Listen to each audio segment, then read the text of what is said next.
Hei, kalau Tuhan tahu apa yang kau lakukan untuk tujuannya Tuhan, maka Tuhan sangat punya kepentingan sama kamu. Kalau Tuhan punya kepentingan sama kamu, ada orang mau jahat sama kamu, Tuhan akan hadapi. Kalau orang terus tekan kamu, kalau orang terus halangi kamu, kalau orang terus jelek-jelekan kamu, akan menghambat pekerjaannya di bumi. Itu sebabnya dia akan segera menyingkirkan orang-orang ini dari kamu. Seperti Tuhan punya kepentingan sama Daud, karena Saul berusaha untuk terus membunuh Daud. Akibatnya Tuhan sedang singkirkan Saul. Jadi Anda gak usah takut sama orang jahat. Selama Anda melakukan tujuanmu untuk kepentingan Tuhan, orang jahat yang akan dipinggirin sama Tuhan. Kalau Tuhan punya kepentingan sama saudara, Anda gak usah takut sama kekurangan uang.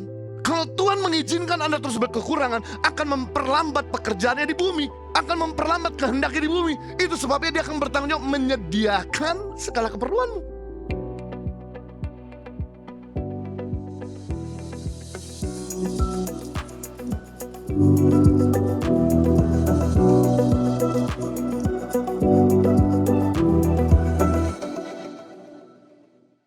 Kalau saudara senang dengan sebuah judul khotbah, saya bisa khotbah dengan tema kekuatan sebuah visi.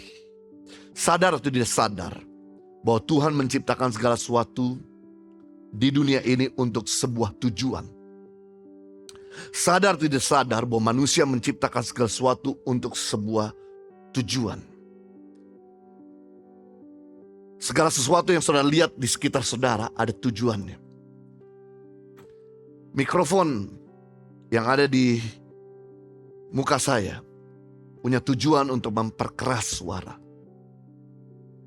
Saudara bisa bayangkan seandainya manusia gak pernah memikirkan sebuah mikrofon, maka saya akan berbicara dengan sepenuh tenaga. Dan ini akan membuat suara saya cepat habis. Dan bahkan yang mendengarkan pun akan sulit untuk bisa memahami apa yang saya katakan kalau tidak ada benda yang disebut dengan mikrofon. Saya bersyukur ada orang yang memikirkan, ada orang yang merencanakan, ada orang yang melihat jauh ke depan bahwa dunia ini butuh mikrofon. Sehingga membantu saya untuk berbicara dengan jelas, dan saudara pun yang mendengarkan yang pun bisa mengerti. Jadi kalau sampai manusia memikirkan segala sesuatu dengan sebuah tujuan, apalagi ketika Tuhan ciptakan saudara. Ketika saudara hadir di planet ini, saudara hadir bukan useless. Saudara hadir di dunia ini bukan sebuah tanpa tujuan atau sia-sia. Kalau saudara ada di planet ini dan Tuhan mengizinkan saudara menyeberang di tahun yang baru, berarti Tuhan punya tujuan dalam hidup saudara. Because your vision determine your future. Visi Anda akan menentukan masa depan Anda. Anda tidak punya visi, Anda tidak punya masa depan. Anda punya visi jelas, masa depanmu jelas. Anda tidak punya visi yang jelas, masa depanmu tidak jelas. Anda punya visi yang besar, masa depanmu besar. Anda punya visi yang kecil, masa depanmu kecil. Dan visi adalah kemampuan seseorang melihat sebuah akhir dari permulaan. Visi adalah kemampuan seseorang untuk melihat masa depan dari permulaan. Orang yang tidak punya visi sama dengan orang yang berjalan di atas treadmill. Kelihatannya sibuk, kelihatannya bergerak, kelihatannya berkeringat, tapi dia gak kemana-mana. Dia hanya cuma berjalan di tempat. Itu sama dengan orang yang tidak punya visi. Orang yang punya visi itu seperti orang menyusun jigsaw puzzle. Saudara tidak akan pernah bisa menyusun jigsaw puzzle dengan sangat baik kalau Anda gak pernah tahu gambar akhirnya terlebih dahulu. Dengan Anda lihat gambar akhirnya terlebih dahulu, maka Anda dengan mudah untuk menyusun jigsaw puzzle, potongan-potongan kecil yang begitu rumit, yang begitu banyak dengan sangat mudah. Sama dengan hidup ini, kalau Anda bisa tahu tujuan hidup saudara di tahun ini, tujuan keluargamu di tahun ini, tujuan dari usahamu di tahun ini, tujuan dari pelayananmu di tahun ini, maka tantangan seberat apapun tidak akan pernah bisa membuat Anda menyerah. rintangan sebanyak apapun tidak akan pernah membuat saudara berhenti di tempat. Karena Anda tahu bahwa saya punya tujuan. Saya harus ke sana. Sama ketika saudara punya tiket boarding pass untuk pergi ke Bali dari Jakarta. Walaupun macet dari rumah saudara menuju ke bandara. Walaupun hujan deras. Walaupun sepertinya waktunya udah hampir mepet sekali untuk sampai di bandara. Seperti kemarin saya kaget sekali di Bali. Jalan tol berhenti tuh. Mereka yang mau pergi ke bandara, mereka tidak bisa karena harus mengalami yang namanya hambatan, stuck. Akibatnya beberapa banyak orang turun dari mobil mereka dan mereka bawa koper-koper mereka, termasuk bule-bule yang datang dari luar negeri. Mereka mau ke bandara karena terlambat. Mereka harus geret-geret koper mereka di atas jalan tol dan mereka harus jalan kaki menuju ke bandara. Kenapa? Karena saya punya tujuan harus pergi kembali ke negara saya. Saya harus kembali kepada kota saya. Itu sebabnya hambatan apapun tidak akan pernah membuat saya menyerah. Mobil boleh berhenti, kendaraan boleh stuck, macet. Saya akan turun dan saya akan bawa koper saya, barang saya menuju bandara. Hal yang sama. Kenapa saudara jadi orang yang mudah menyerah? Karena Anda tidak punya visi. Anda gak punya tujuan. Kenapa sebuah pesta perkawinan hampir jarang sekali gagal? Jarang saya menemukan sebuah pesta perkawinan gagal. Karena pesta perkawinan selalu dipersiapkan jauh-jauh hari sebelumnya. Selalu direncanakan jauh-jauh hari sebelumnya. 1 tahun sebelumnya, 6 bulan sebelumnya. Tidak ada sebuah pesta perkawinan dipersiapkan 1 malam sebelumnya. Lalu kemudian ironisnya, pesta perkawinan Anda gak pernah gagal. Ironisnya, kenapa pernikahan Anda seringkali gagal? Karena Anda tidak persiapkan. Itu sebabnya Anda harus bikin resolusi. Harus bikin perbaikan. Harus evaluasi dari pernikahanmu yang kemarin. Kalau memang Anda terus ribut-ribut, ada hal sesuatu yang sudah baru kerjakan. Untuk bisa mengeliminasi keributanmu dalam pernikahan, keributanmu dalam rumah tangga, sehingga rumah tanggamu di tahun 2024 jauh lebih sehat. Yang pertama, kenapa kita perlu penting punya visi? Karena visi menajamkan arah dan kekuatan kita. Visi mendorong Anda untuk traveling ke masa depan. Amsal pasal 29 ayat 18 saya akan bacakan dalam ER version, Proverbs 29 verse 18. Where there is no vision, the people cast off restraint.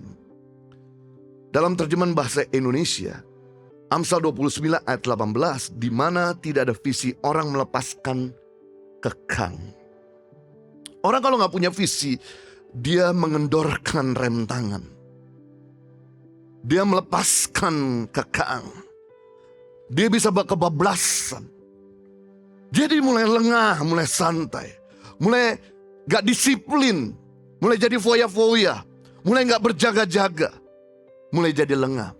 Coba saudara bayangkan kalau Anda pergi jalan-jalan ke supermarket tanpa punya perencanaan, tanpa punya tujuan, karena saudara mau killing your time, karena saudara punya waktu dan saudara nggak ada kerjaan, Anda jalan-jalan ke supermarket, maka begitu Anda lihat sale, Anda pasti ambil.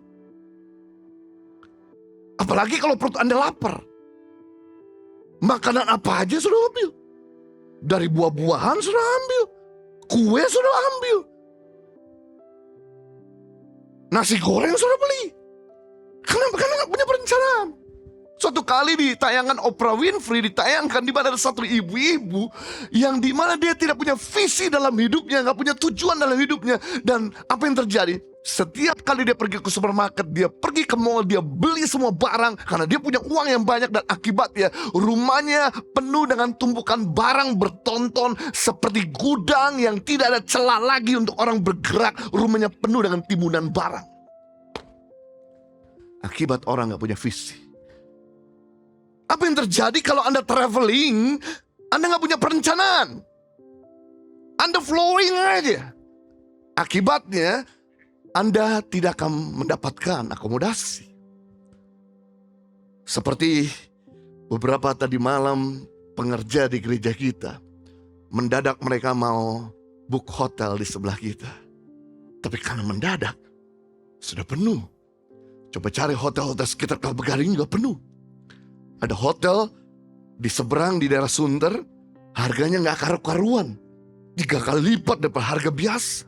Kenapa? Karena nggak direncanakan untuk mau nginep jauh-jauh hari sebelumnya. Akibatnya kita nggak dapat tempat tinggal. Akibatnya biaya pun jadi membengkak. Jadi sebetulnya perencanaan itu sangat penting untuk menolong Anda atau save your money, save your time. Kita punya waktu, tenaga terbatas, harta terbatas. Jangan habiskan yang terbatas ini untuk tinju angin atau buang garam ke lautan. Kalau Anda tahu punya tenaga terbatas, harta terbatas, sudah punya waktu terbatas, pakai yang terbatas untuk disusun sebuah perencanaan, sebuah tujuan agar Anda bisa mencapai kepada masa depanmu. Karena segala sesuatu yang ada di sekitar kita adalah hasil imajinasi seseorang, hasil perencanaan seseorang. Air conditioner dibuat karena ada orang yang memikirkan sebelumnya. Mimbar ini karena ada orang yang memikirkan sebelumnya. Baju ini karena ada orang yang memikirkan sebelumnya. Saudara bisa bayangkan kalau saudara punya hidup, saudara gak punya perencanaan, mengalir begitu saja kisera-sera. Ingat, air selalu mengalir dari tingkat tinggi ke tempat rendah. Kalau Anda gak punya perencanaan, maka hidupmu akan cenderung turun ke bawah. Income-mu akan turun ke bawah, kesehatanmu akan turun ke bawah.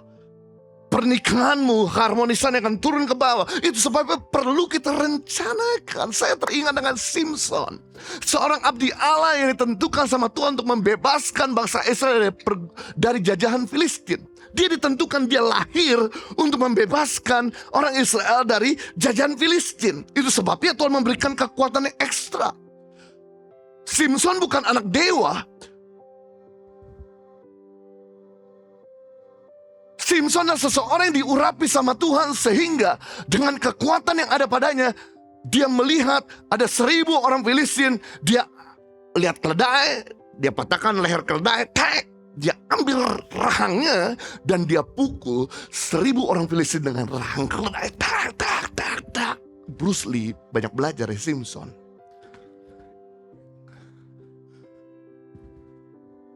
Tapi karena dia menyanyiakan tujuan Tuhan dalam hidupnya, dia diperingatkan sama orang tua yang jangan berpacaran dengan orang non-Yahudi. Nanti kamu akan jadi ikut penyembah berhala. Dan ingat, kamu punya kelemahan satu. Waktu rambutmu dicukur, maka kekuatanmu hilang. Kamu jaga rahasia itu. Karena dia berpacaran dengan perempuan Filistin berkali-kali. Akhirnya perempuan ini terus meminta cari tahu di mana kelemahan kamu. Dan dia bongkar rahasia kekuatannya di rambutnya. Pada waktu dia tidur, diguntingnya rambutnya. Lalu kemudian kekuatan lenyap. Sebetulnya kekuatan itu bukan terletak pada rambut, tapi kekuatan itu terletak pada roh Tuhan. Karena dia bermain-main dalam dosa, Tuhan tidak bisa tinggal lagi di dalam diri Simpson. Akhirnya Tuhan meninggalkan Simpson. Sehingga Simpson yang powerful jadi Simpson yang powerless. Ketika dia ditangkap sama orang Filistin, dia pikir dia bangun, dia masih punya kekuatan. Ketika dia pukul orang Filistin tangkis dengan tangannya. Gamparnya Simpson jatuh. Kemudian dicungkilnya matanya, dijadikan bahan pelawakan. Dan yang sungguh ironis, seorang abdi Allah matinya bunuh diri. Kenapa? Gak punya tujuan, gak punya visi. Berbeda dengan Yusuf. Yusuf begitu umur 17 tahun dia dapat mimpi, kamu akan jadi pemimpin untuk menolong dunia dari krisis pangan. Karena dia tahu tujuannya, dia akan jadi pemimpin. Dia gak sembarangan dengan hidup.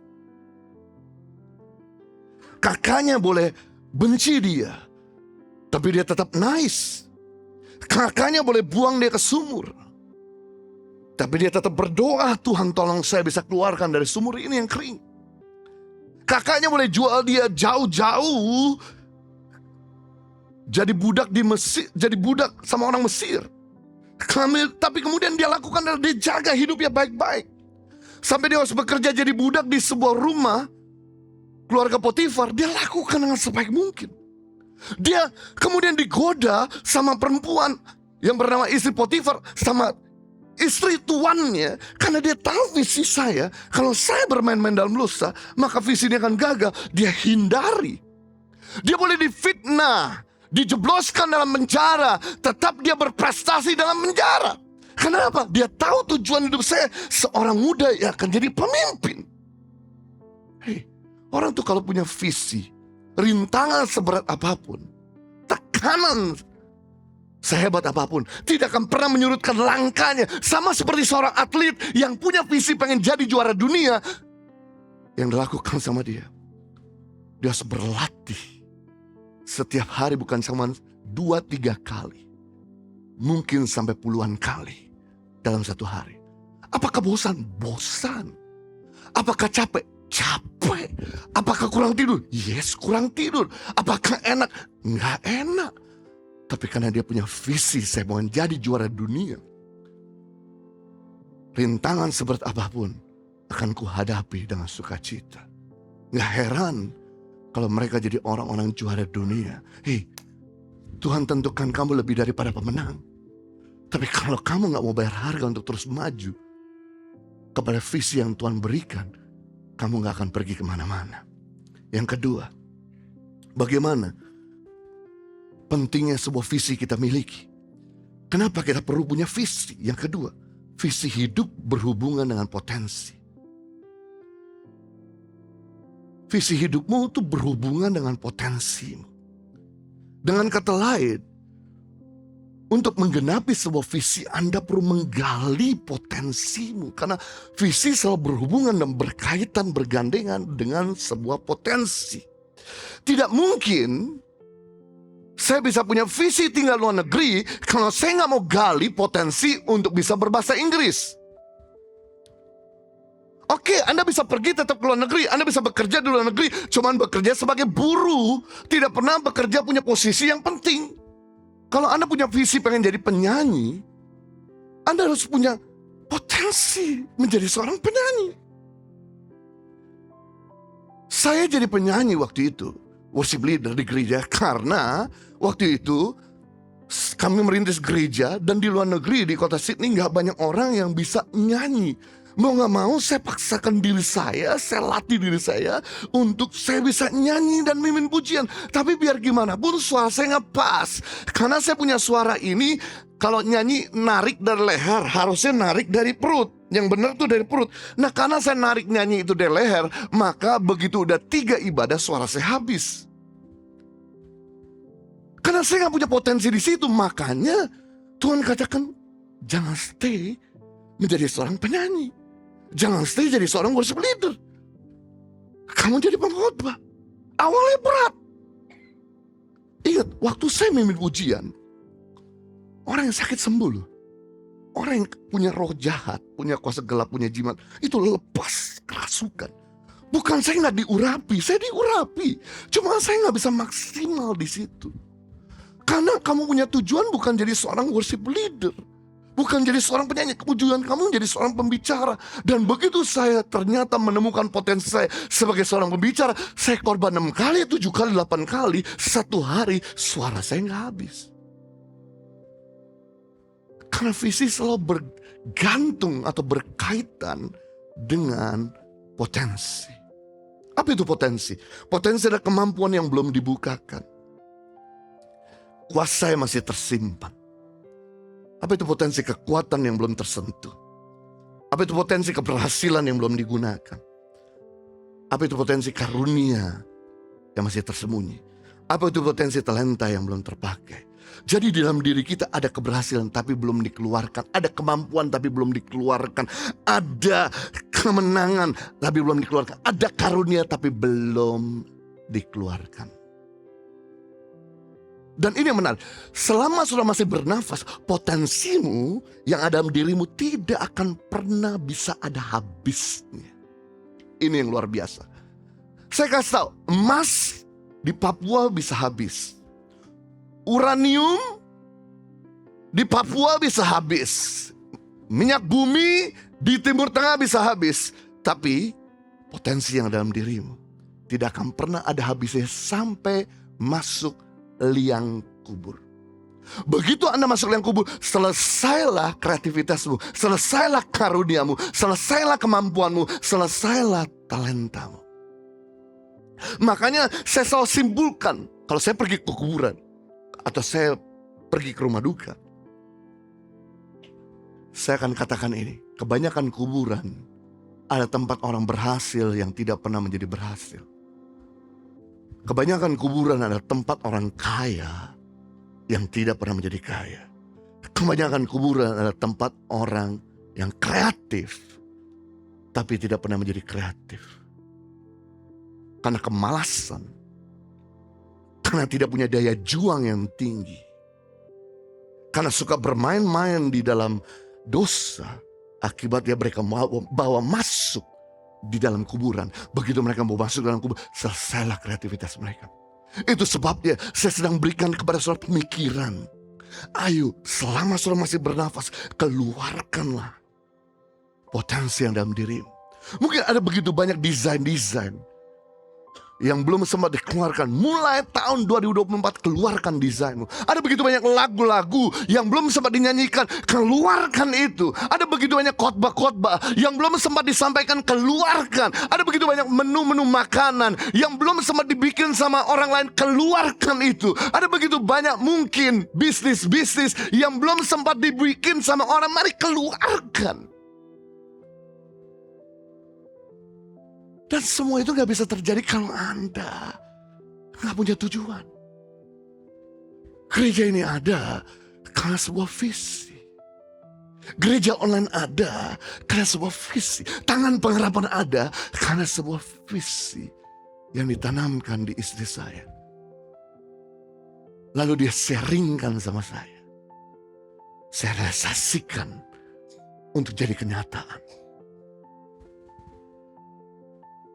Kalau Anda 3 tahun yang lalu, kami gak ada gereja ini. Kami masih sebagai pengkhotbah keliling. Kalau 1,5 tahun yang lalu, Anda gak pernah lihat gereja ini. Anda masih lihat kami di online. Tapi karena sebuah visi, Jo, kamu punya potensi jadi gembala sidang. Yesus sampaikan, mulai waktunya kamu mengembalakan gereja onsite. Oh iya. Betul, itu visi saya waktu saya sekolah Alkitab tahun 1998. Tapi udah terkubur, udah mati. Saya udah gak kepikiran lagi untuk jadi gembala sidang. Bisa saya sampaikan ini dia.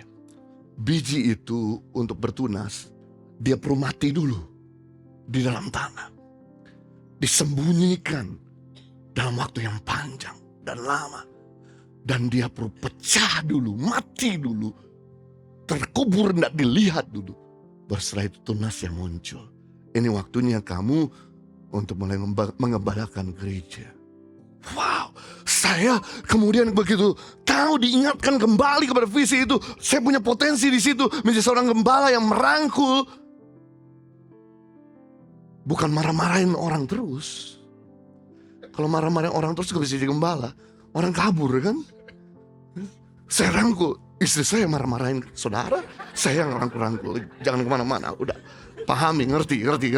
Ayo, dihubungin lagi. Ayo, kamu kembali lagi. Istri saya, salam depan, shalom. Selamat hari Minggu, happy Sunday. Iya kan? Di sini istri saya mau enak aja. Di sana saya harus baik-baikin saudara, supaya jangan kabur. Kalau saya tipenya kayak istri saya juga, marah-marah juga. Habislah jemaat, gak ada mau duduk sini.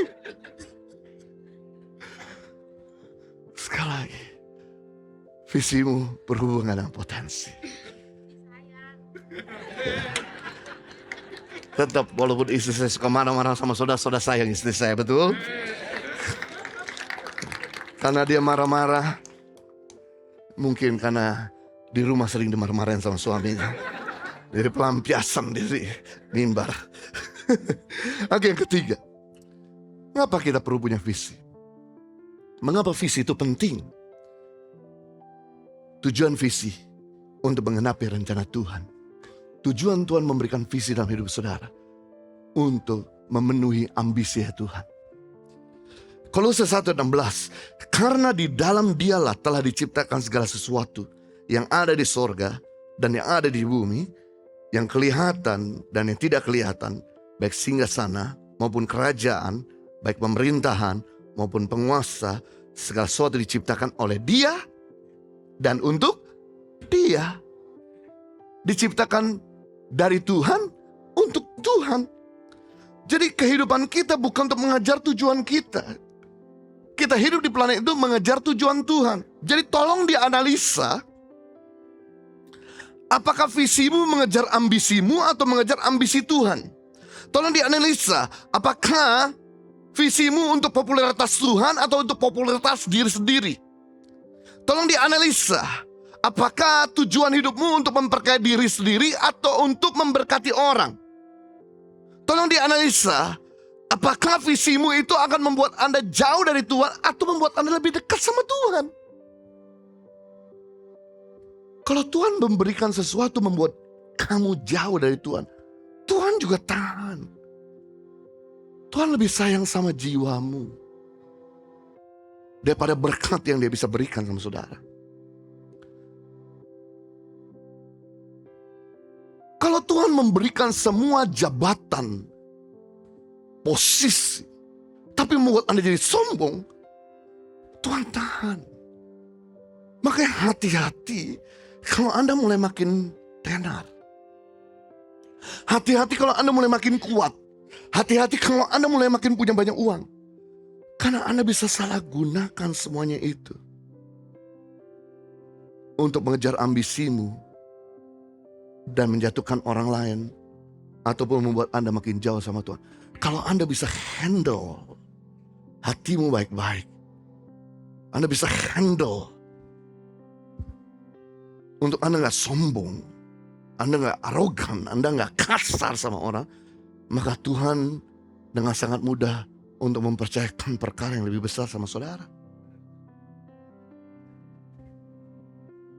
Sangat mudah untuk Tuhan percayakan perkara yang lebih besar untuk saudara. Masalahnya di sini, sekarang ini belum jadi ketua RT, sombongnya udah minta ampun. Gimana Tuhan mau kasih perkara yang besar?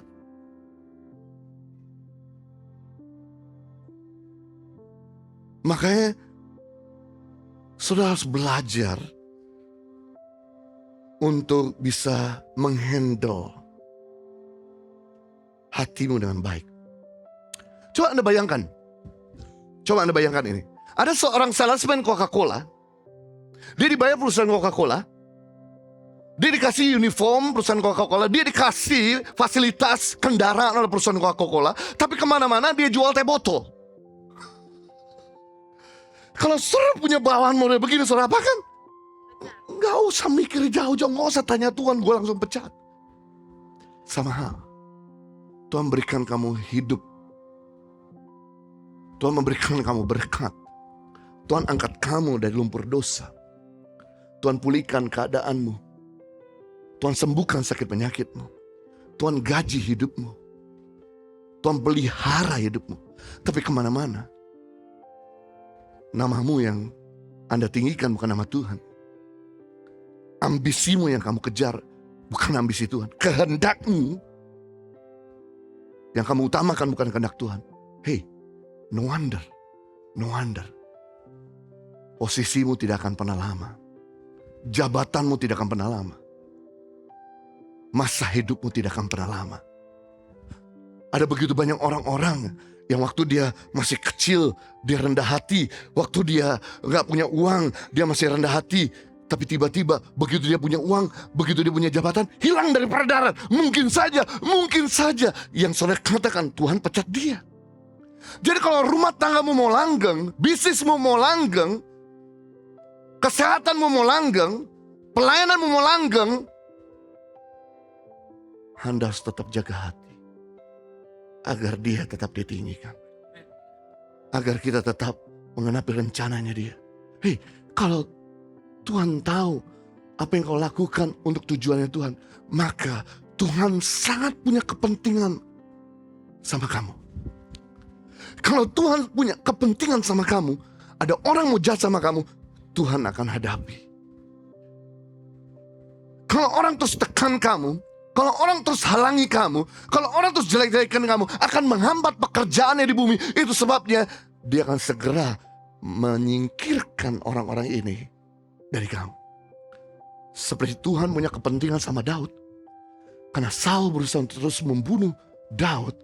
Akibatnya Tuhan sedang singkirkan Saul. Jadi Anda gak usah takut sama orang jahat.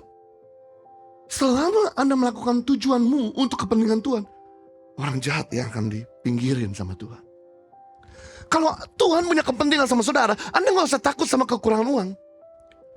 Kalau Tuhan mengizinkan Anda terus berkekurangan, akan memperlambat pekerjaannya di bumi. Akan memperlambat kehendaknya di bumi. Itu sebabnya dia akan bertanggung jawab menyediakan segala keperluanmu. Karena Tuhan punya kepentingan bagi kami untuk Indonesia. Dengan tangan pengharapan. Menolong 7.500 anak. Dan 300 anak asrama. Kami harus setiap bulan memikirkan 3 miliar rupiah. Ada teman saya, seorang pengusaha berkata, Jo, sorry ya, kalau saya suruh nabur terus di tangan pengharapan, saya sih ogah. Enak aja. Gue juga punya kebutuhan. Orang tuh nabur ada titik jenuh lagi, Jo. Gue juga akan mikir-mikir untuk nabur terus-terusan di tempat kamu. It's okay bro, gak usah marah-marah begitu. Nggak nabur juga gak apa-apa, gue juga gak pernah minta-minta kan sama lu. Ini pekerjaan Tuhan. Kalau Tuhan yang utus, Tuhan yang urus. Ya? Kalau Tuhan kasih visi, Tuhan kasih penyediaan. Saya bilang bukti sampai hari ini 3 miliar. Selalu Tuhan cukupkan. Kenapa? Tuhan punya kepentingan sama tangan pengharapan buat Indonesia. Yang saya lakukan, saya jadi pengelola yang bijaksana aja. Saya jadi pengelola yang jujur. Yang berintegritas.